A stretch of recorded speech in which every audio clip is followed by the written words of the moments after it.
The Book of Concord is a selection of documents that define what it means to be an evangelical Christian, or the more derogatory term, Lutherans. The Book of Concord is also called the Lutheran Confessions, and that word confession simply means to explain to someone what you believe, like in Romans 10:9. If you confess with your mouth that Jesus is Lord and believe in your heart that God raised him from the dead, you will be saved. The first document in the Book of Concord is called the Three Ecumenical Creeds. Ecumenical means something held in common agreement between all or most Christian churches. The three ecumenical creeds are the Apostles' Creed, the Nicene Creed, and the Athanasian Creed. The Apostles' Creed developed over time from sources like the Biblical Creeds, St. Irenaeus' Rule of Faith, and the Roman Creed, until it was adopted in its final form by Emperor Charlemagne and spread around the world. The Nicene Creed has its origins in the Arian controversy, where a bishop named Arius started popularizing the idea that Jesus was like or similar to God, but nonetheless a created being. Arius' main opponent, Athanasius, led conversations at the Council of Nicaea in 325, and two articles were drafted and adopted. An article on how the Father is God, and an article on how the Son is God. Years later, in 381, another council met and created a third article about how the Holy Spirit is also God. These three articles make up the Nicene-Constantinopolitan Creed, or the Nicene Creed for short. The Athanasian Creed was developed in the late 5th or early 6th centuries by the students of Athanasius, that guy at the Council of Nicaea. They wanted to be a little more precise on the language Christians use concerning the Trinity. Interestingly, this creed contains the infamous Latin phrase filioque, meaning "and the Son," which was later added to the third article of the Nicene Creed, but that is a story for another video. It's important to note that at this point, everything we've covered was written before the Reformation. Like, way before. From now on, we'll be covering things written during or after the Reformation. Perhaps the most defining document of the Lutheran Confessions is called the Augsburg Confession. On January 21st, 1530, a man named Emperor Charles V called a meeting and invited the evangelical Christians and the Roman Catholics. The purpose of the meeting was for the Lutherans to make a public statement about what they believed, and see if the Roman Catholics were willing to accept them as Christians, so that future division and conflict could be avoided. The evangelicals produced two documents. The first was the Schwabach Articles, which were 21 statements of faith regarding matters like the Trinity and other essential Christian doctrines. The second document was the Torgau Articles, which covered 7 points of disagreement between evangelicals and Catholics, and why the evangelicals had made the changes they did. The documents were read publicly in the city of Augsburg, and together they make up the Augsburg Confession.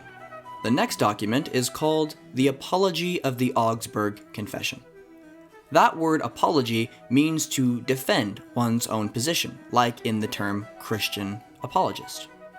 On August 3rd, in the same year as the Augsburg Confession was written, and in the same city, the Roman Catholics read aloud a document called the Roman Confutation.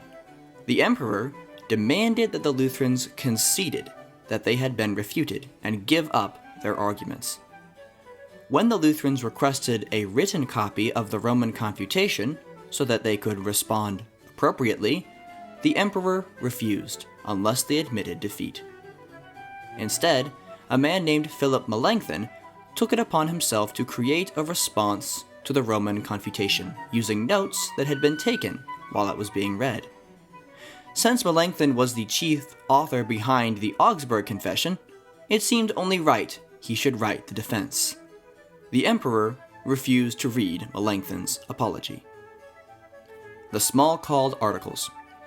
At this point, it was becoming clear that small local conventions weren't going to solve the problems and issues being raised with the Reformation, and everyone knew what was standard protocol for the church during major controversy: a church council, just like the one at Nicaea. The Lutherans fully expected to be invited to this council, as this was how most church councils had worked up until this point.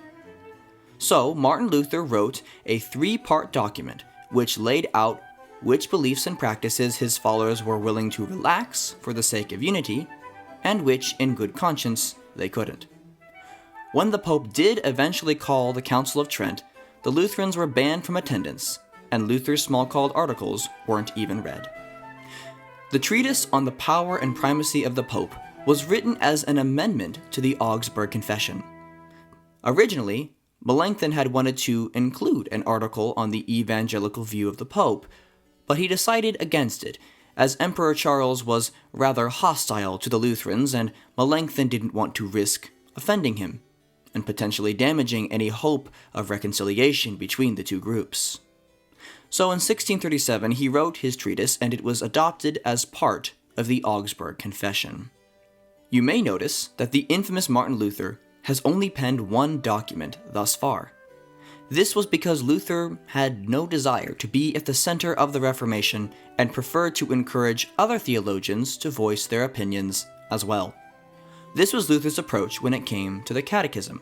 A catechism is an instructional document meant to teach children and new converts the basics of the Christian faith. The Catholic Church was already overdue to write a new catechism, and so Luther encouraged his friends to write one. However, for whatever reason, his friends struggled to produce such a document, and being moved by the lack of basic Christian knowledge among priests in his own region, Luther conceded and wrote the Small Catechism. The Small Catechism is a brief Christian basics manual written in question and response form.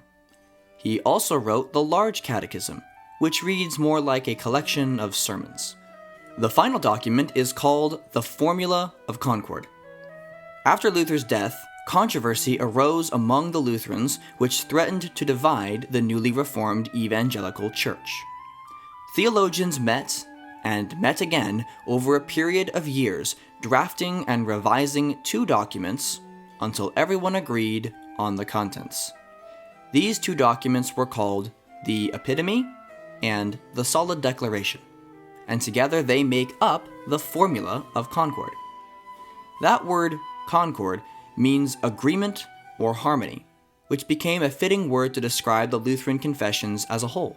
Even if the Roman Church refused to be in concord with the Lutherans, at least they could be in concord with one another.